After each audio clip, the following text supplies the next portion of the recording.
Мин Мифтахетдин Акмулла исемендәге Башкорт дәүләт педагогия университетының Башкорт филология факультеты студенты Асылбеков Айгиз.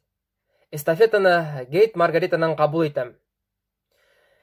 Мифтахетдин Акмулланың визит карточкаһы Башкорттарым укуу кәрәк шигыре. Башкорттарым укуу кәрәк.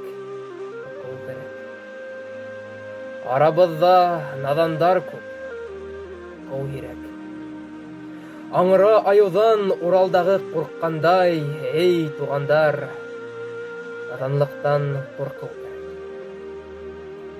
Илтифат ит, укуудадыр шәрәфәттәр, яһиллыктан киләтер зур афәттәр. Укыгандар күктә осыр, укуда иде. Юктыр онда әүлиялык кәрәмәттәр. Укыганга был дөньялар җәләл булыр. Харам тигән күп шәйдәр хәләл булыр. Рыз дәүләт чишмәһен асам тиһәң, гыйлем һөнәр бердән-бер әмәл булыр. Алтыга берде кушып, хан ун булмай. Сәгатьте алга бурып, көн булмай. Белемлелек арысландан көсле батыр. Шуга атланмай.